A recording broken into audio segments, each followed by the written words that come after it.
Os seguintes diálogos são encenações de conversas reais entre os pesquisadores John B. Watson e Ivan Pavlov, e depois John B. Watson e Burrus Frederic Skinner. Nenhum dos diálogos foi criado ou modificado para gerar humor. Todos os diálogos realmente aconteceram do jeitinho que tá aqui. Confia! E aí, Pavlov, como anda a vida? Fazendo muito frio aí na Rússia? Oh, que nada, tá fazendo 40 graus negativos. Sabe como são nesses dias quentes de verão, né, Watson? Pois é, que calor, hein? Mas e esse cachorro aí? Bonito ele? Oh, essa é uma das minhas cobaias. Eu descobri algo muito da hora, Watson. Eu descobri que se você toca um sino e dá comida logo em seguida pro cachorro, ele começa a associar o som do sino com a comida. E toda vez que ouve o sino, começa a salivar e fica feliz da vida, sabendo que vai ganhar comida. Sério mesmo? Que interessante. E será que isso funciona com humanos? Eu nunca tentei fazer isso com humanos, mas deve funcionar. Só que ao invés de dar comida, melhor dar vodka. Vai funcionar melhor. Entendi. Skinner, meu bom garoto, como anda a vida? Vai indo, né? Não tô conseguindo chegar nas gatinhas, mas, sinceramente, quem precisa delas quando se tem uma caixa de papelão e ratos? Né?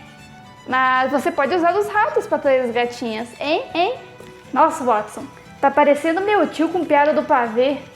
Mas, já que é assim, como é que anda o seu amigo Sherlock? Anda investigando muitos casos juntos?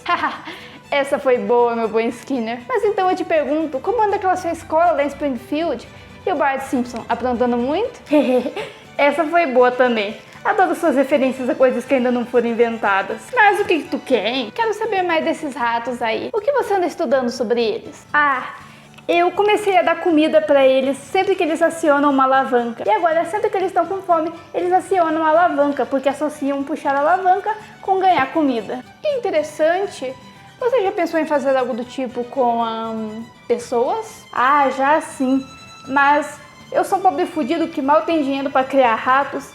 Quem dirá fazer experimento com gente? E sendo sincero, pra dar certo mesmo, o ideal é que isso fosse feito com bebês. E quem que vai ter coragem de fazer um experimento num bebê, né? Pois é, seria tão antiético. O que a ONU iria pensar? A Comissão de Direitos Humanos? Se bem que, já que estamos falando de coisas que não foram inventadas, a ONU ainda não foi inventada e, sinceramente, 1920, quem tá ligando para direitos humanos? É algo a se pensar. Olá, humanos! Meu nome é Ayla e sejam bem-vindos ao meu cantinho de reflexões. No vídeo de hoje eu vim falar sobre o cruel experimento feito pelo psicólogo behaviorista John B. Watson em 1920, que pretendia estudar o comportamento humano e mostrar como é possível imputar uma fobia em um ser humano a partir de um estímulo neutro. Mas antes de falar disso, precisamos entender o que é behaviorismo. Mas antes de entender o que é behaviorismo, eu preciso dar aquele recadinho básico. Sim, aquele recadinho que vocês já estão cansados de saber, mas mesmo assim eu preciso dar sempre. Porque, querendo ou não, isso acaba ajudando. Então, se você já gostou desse teatrinho que eu fiz na introdução, se você já achou legal, já deixa logo o seu like no vídeo. Se inscreva no canal se você não for inscrito para mais vídeos como esse. E se você já fez tudo isso, muito obrigada, você é foda. E se você gosta de ler histórias, contos de ficção, voltados para fantasia, terror, eu criei uma conta no Wattpad, que é uma plataforma onde você pode postar histórias e ler histórias de outras pessoas. E eu tô postando algumas histórias por lá, já tem alguns contos publicados lá. Então se você gosta, vai lá, dá uma olhada, me segue lá se você tiver conta e dá uma olhada nos contos que eu escrevo, porque eu acho que esse é um dos meus melhores talentos, assim. Eu não sou boa em muitas coisas, mas uma das coisas que eu acho que eu sou boa é escrever. Eu gosto muito de escrever, escrevo desde pequenininha. Então existe uma chance aí de você curtir as minhas histórias, vai lá dar uma chance. Mas bora pro vídeo. E eu poderia aqui falar brevemente sobre o que é behaviorismo, explicar aqui pra vocês, mas existe a possibilidade de vocês acharem tudo isso uma grande chatice. Mas então eu tenho a pessoa perfeita pra explicar sobre behaviorismo pra vocês. Chega mais, Skinner. Volta pra cá, chatinha. Oi pessoal. Estamos no futuro, né? Que interessante. Bem, deixa eu me apresentar a vocês corretamente. Meu nome é Burrus Frederic Skinner. E não, nem vem rir do meu nome que eu sei que você tá querendo rir, mas nem vem porque meu nome é nome digno, tá bom? Bem, behaviorismo vem da palavra em inglês behavior, que pra você que ainda tá no The Books on the Table e recebendo ameaça de morte do Duolingo, Bem, behavior significa comportamento. E o behaviorismo é a ciência do comportamento.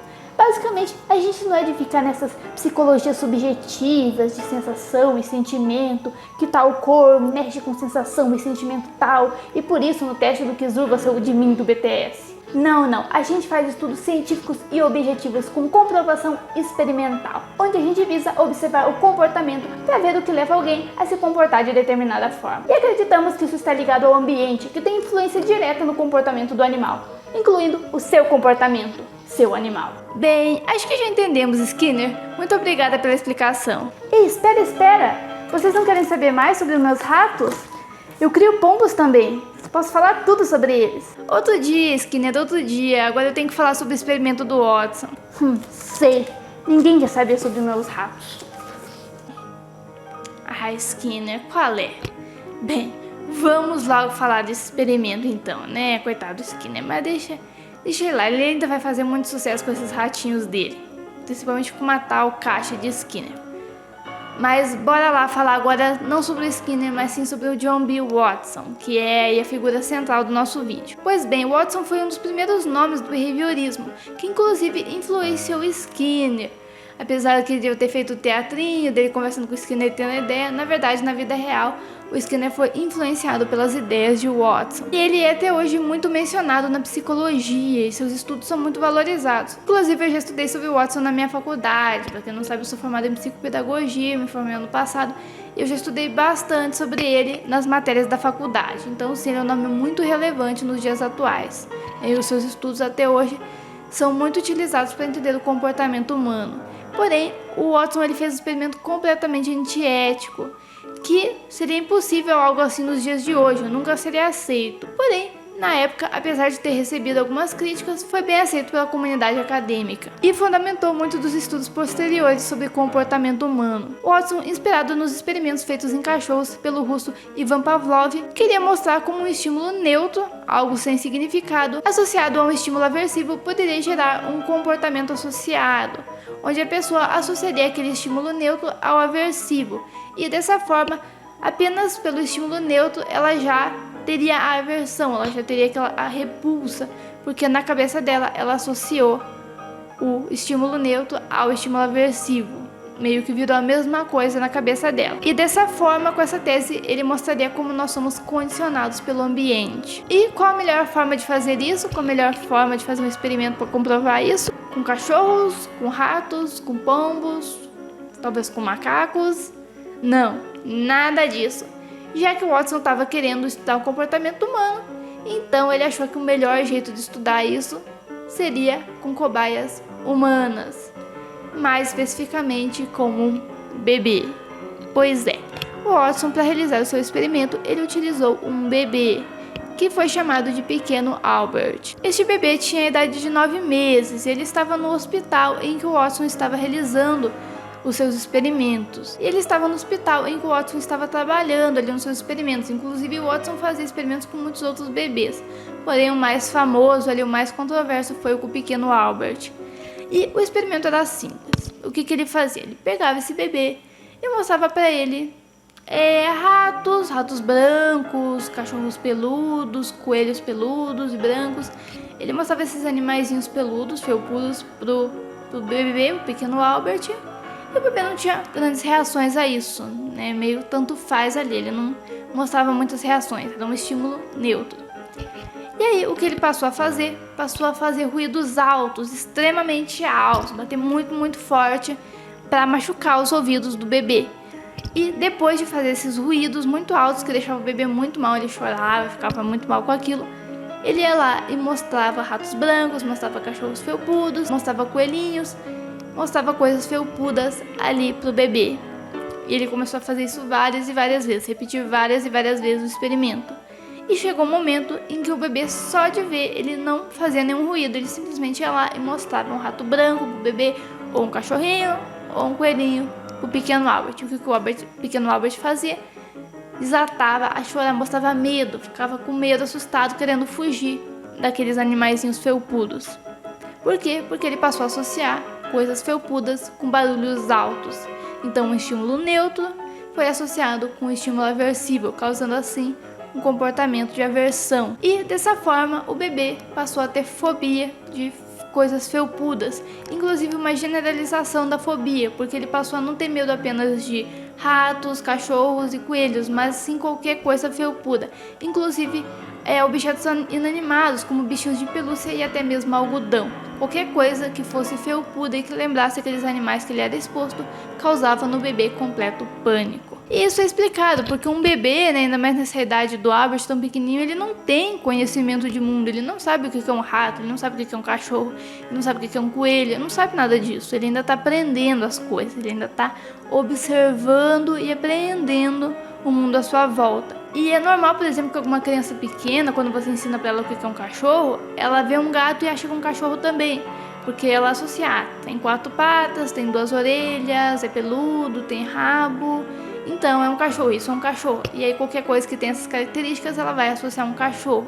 Inclusive um gato ou uma cabra, por exemplo, ela pode achar que é um cachorro. E com o tempo, à medida que ela vai crescendo e tal, vai avançando na idade, ela vai tendo um leque maior ali de características que é para selecionar em cada espécie, cada objeto ali. Então ela vai entendendo que por mais que o gato também tenha 4 patas, por mais que ele também tenha 2 orelhas, por mais que ele também tenha uma cauda, ele ainda assim não é um cachorro, porque tem outras características que um cachorro tem que o gato não tem. Então ela vai abrindo o seu leque ali de possibilidades de características para diferenciar as coisas, seu leque de diferenciações. Porém, uma criança muito pequena ainda não tem esse reconhecimento. Então, sim, um bebê da idade do pequeno Albert, um algodão pode ser um rato, pode ser a mesma coisa na cabeça dela. Ambos são brancos, ambos são felpudos, ambos são pequenos, são a mesma coisa. E ainda mais que o Watson sempre apresentava coisas felpudas, muito parecidas, associadas com ruídos altos, então qualquer coisa felpuda do pequeno Albert passou a ser associada com sons altos,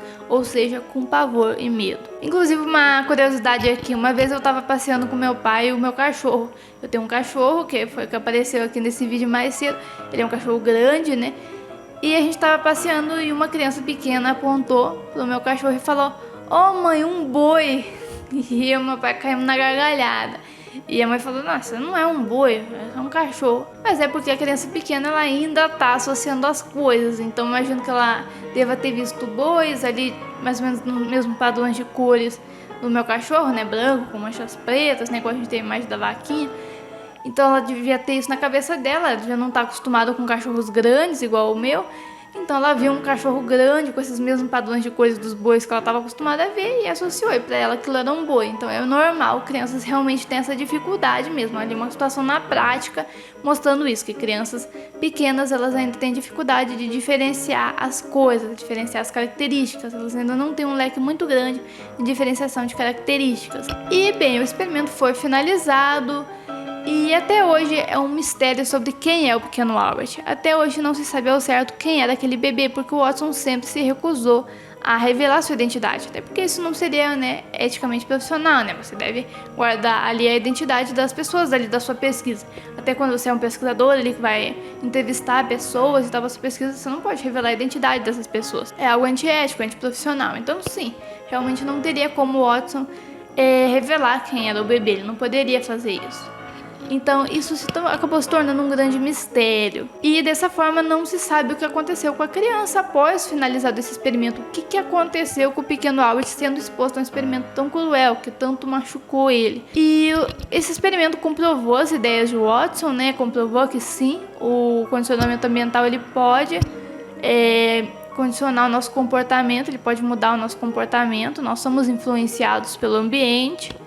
O Watson ele acreditava que a gente era totalmente influenciado pelo ambiente, que não tinha influência genética. Hoje a gente já mudou isso. Hoje a gente já tem a ideia que na verdade é meio que uma mistureba. A gente é um pouco de cada coisa. A gente tem o lado nosso que é influenciado pela nossa genética, pela nossa herança genética. A gente tem o lado que é influenciado pelo ambiente que a gente está, pela criação.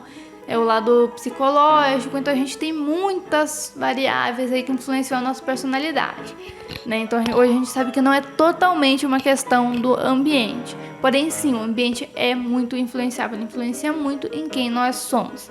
E sim, esse experimento comprovou isso, que o Watson queria dizer que sim, o ambiente pode condicionar comportamentos na gente e inclusive criar fobias, criar medos na gente. E o seu experimento foi muito bem recebido por uma boa parcela da comunidade da época, porém, mesmo sem ONU e direitos humanos, sua pesquisa ainda foi muito alvo de críticas por causar traumas no bebê indefeso. Mesmo para aquela época, ainda houve críticas sobre esse experimento dele. Mas o Watson se defendia das críticas, dizendo que o experimento não provocaria danos a longo prazo, uma vez que fosse finalizado no tempo certo, que a longo prazo isso não acarretaria problemas na vida do bebê. Porém, como a gente não sabe a identidade desse bebê, não tem como saber se o Watson estava certo ou não, se realmente o experimento, né, não teve danos a longo prazo ou se sim, teve sim. Mas eu fico pensando que tem que ter muito sangue frio para você olhar para um bebezinho indefeso, um bebezinho pequeno, mesmo que você não goste de criança. Inclusive era o caso do Watson, ele não curtia muito criança, ele trabalhava muito com bebês nas pesquisas dele,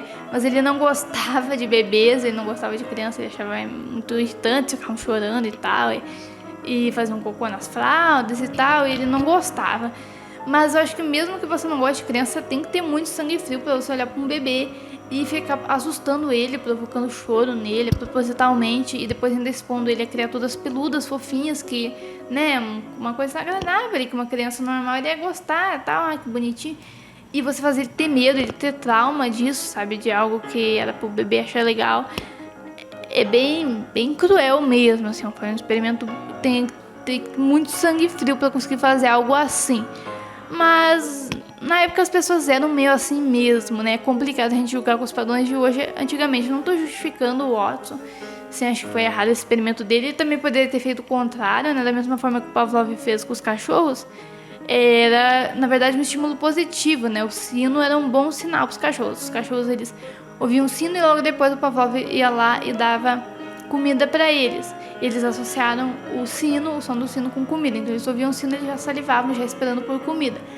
E ele poderia ter feito algo positivo, né? Ter feito um condicionamento positivo no bebê. Ter feito o bebê ter, sei lá, dado talvez uma criança um pouco maior, dava um doce, fazia, sei lá, algum som, alguma coisa específica e dava logo depois um doce, né? E poderia ter ido por um outro caminho, mas não, porque esse caminho seria mais difícil, é mais fácil você causar fobia, então ele acabou indo pelo caminho mais fácil. E sim, foi errado, porém, a sociedade da época era meio assim mesmo, né? A gente tá falando aí de uma época que, sei lá, crianças trabalhavam nas fábricas, pessoas matavam animais, sem nem se importar, todo mundo matava galinha, matava boi e porco, e ninguém via problema nenhum nisso, e pessoas com deficiência eram expostas como espetáculos macabros em freak shows. Então a sociedade da época era muito diferente da nossa sociedade de hoje em dia, e as pessoas daquela época tinham visões de mundo diferentes das nossas, não tinha tanto assim essa preocupação com o outro, né? Querendo ou não, à medida que a sociedade vai avançando, a gente vai se tornando mais empático, né, com as pessoas. Então meio que na sociedade daquela época isso era uma coisa normal, que acontecia muito, e depois foi acontecer muitos experimentos bem piores que o experimento do Watson, principalmente envolvendo um tal médico que trabalhou para um tal bigodinho. Mas voltando a falar sobre a identidade do nosso pequeno Albert, pessoas ficaram curiosas e resolveram ir atrás para tentar descobrir quem era esse bebê. E com isso, duas hipóteses foram levantadas por pesquisadores diferentes. A primeira hipótese foi levantada por Hall Beck, um pesquisador que estava muito dedicado em descobrir a identidade do bebê. Nas anotações de Watson é mostrado que o pequeno Albert era filho de uma funcionária ali do hospital. Então, baseado nisso, Beck foi atrás das funcionárias do hospital que trabalharam ali naquela época ali do pequeno Albert e foram ver quais delas tiveram filhos na mesma época que o pequeno Albert nasceu. Isso o levou até Douglas Merrick, um bebê que nasceu no mesmo dia do pequeno Albert e que era filho de uma funcionária do hospital. Porém, existe algo de muito trágico sobre o Douglas Merritt. Ele morreu ainda muito novo por decorrência dos graves danos neurológicos que ele sofria. Acontece que ele tinha hidrocefalia. Isso provocou danos muito sérios nele, inclusive a cegueira, né? Ele era cego. E por conta disso ele acabou não tendo uma vida muito longa. E sabendo disso, né, vendo essa possibilidade, Beck procurou 2 médicos que analisaram as filmagens do pequeno Albert ali sendo alvo do experimento. E os médicos constataram que o comportamento do pequeno Albert era meio anormal, ele se mostrava muito apático em relação ali aos animais que eram expostos a ele num primeiro momento, né? O ratinho, o coelho e tal, ele parecia não se importar com nada daquilo, o que corresponde aos danos neurológicos mostrados ali nos relatórios do Douglas Merritt. Inclusive até mesmo a cegueira, porque ele não estaria enxergando nem mesmo esses animais, né? Então isso mostraria a apatia dele em relação àquilo. Mas se o pequeno Albert se trata mesmo de Douglas, isso mostra que o Watson é um belo de um picareta. Isso porque o Watson deixou claro aí no seu experimento que ele estava fazendo aquilo com um bebê saudável. Até porque fazer aquilo num bebê que não era saudável, que tinha algum tipo de dano neurológico, prejudicaria o resultado do experimento, né? Já que um bebê apático teria um comportamento muito diferente de um bebê saudável. E dessa forma é possível teorizar que o Watson teria escolhido um bebê com danos neurológicos exatamente para que seu experimento fosse bem sucedido, para se encaixar nos resultados que ele queria para o seu experimento. Porém, existe uma outra hipótese de quem possa ter sido esse bebê. Essa levantada por Powell, que não ficou satisfeito com os resultados de Becker e resolveu ir ele atrás disso. O também pesquisador constatou que havia uma outra funcionária do hospital, chamada de Pearl Barger, que foi descartada das pesquisas de Becker por não haver evidências de que ela realmente tinha tido um filho naquela época. Porém, através de um censo dos Estados Unidos, Powell conseguiu ver que ela tinha tido 3 filhos com seu marido, um deles em 1919, antes de se casar oficialmente. E o nome dessa criança que ela teve era William Albert Berger, que estava inclusive com um peso muito mais próximo do que o pequeno Albert teria. E bem, só o nome do meio dele já diz muita coisa. Mas, e afinal, e os danos neurológicos mostrados, né, nos vídeos tal, que os médicos evidenciaram ali no pequeno Albert? Se o tal William Albert, ali que nasceu, que é um bebê saudável, se ele é realmente o pequeno Albert, então não faria sentido, porque o bebê não tinha ali possíveis danos neurológicos. Porém, Paul resolveu ir atrás de um centro de pesquisadores familiarizados com o comportamento infantil, para que eles também analisassem ali as gravações do pequeno Albert. E os pesquisadores falaram para ele que o comportamento do pequeno Albert é o que é esperado para um bebê da idade dele, que bebês da idade dele, muito pequenos, não costumam ter grandes reações para animais que nunca viram antes, né? Eles não costumam ter medo ou euforia nem nada do tipo, eles costumam ter realmente uma reação apática. Então a reação do pequeno Albert está de acordo com o que é o esperado de um bebê da idade dele, não mostrando assim danos neurológicos. Inclusive tem uma filmagem que mostra o bebê segurando uma bolinha de gude, o que não faria sentido se ele fosse cego, como era o caso de Douglas Merritt. Mais uma evidência aí de que Douglas não era o pequeno Albert. E se William era realmente o pequeno Albert, então essa história tem um final muito mais feliz. Isso porque William morreu em 2007, depois de uma vida muito longa, tranquila e feliz. Porém, há algo de curioso sobre William. De acordo com os familiares dele, ele tinha um grande trauma de animais, principalmente cachorros. É o ponto de que ele, quando ele ia na casa ali dos pais, que tinham cachorros, tinha que deixar os cachorros bem longe ali, num quarto ali distante, para que ele não tivesse nenhum contato com eles, porque ele tinha muito trauma, muito medo de cachorros. De acordo com a família, isso pode estar relacionado com um trauma de infância, em que ele viu um cachorro ser morto num acidente, isso meio que traumatizou ele. Porém, se ele for mesmo o pequeno Albert, existe uma boa possibilidade de também poder estar relacionado com esse experimento a qual ele foi vítima ali quando criança.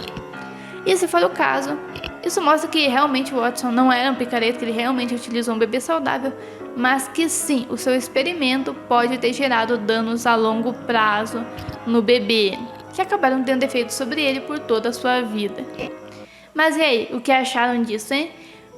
Qual deles você acha que é o pequeno Albert? Será que é o Douglas? Será que é o William Albert? Será que não é nenhum deles? E aí, quem será que é, né? E afinal de contas, será que um experimento desses realmente pode deixar danos a longo prazo numa criança? Ou será que isso realmente pode ser só algo passageiro que depois nem vai se refletir mais à frente? O que vocês pensam sobre isso? Eu realmente acho que sim, tudo que você faz num bebê numa idade tão tenra dessa vai acabar influenciando no futuro. Até mesmo coisas relacionadas com a gravidez podem influenciar o bebê no futuro, podem influenciar na fase infantil e inclusive na fase adulta. Então sim, um tipo de experimento desse pode sim causar danos bem graves no futuro. É algo que não dá pra gente prever, é muito difícil você prever, mas não é algo que se deva fazer. Você está falando da vida de um ser humano ali. E experimentos como esse, não teve só esse caso, teve outros. Era algo bem comum na época. E ainda bem que as coisas estão mudando, né? Que as pessoas estão tendo mais consciência e não tratando vidas humanas como algo descartável. Mas então é isso, deixei o que vocês acharam do vídeo, comente sua opinião que vai ser muito bem-vinda. Então é isso, fiquem bem e até a próxima.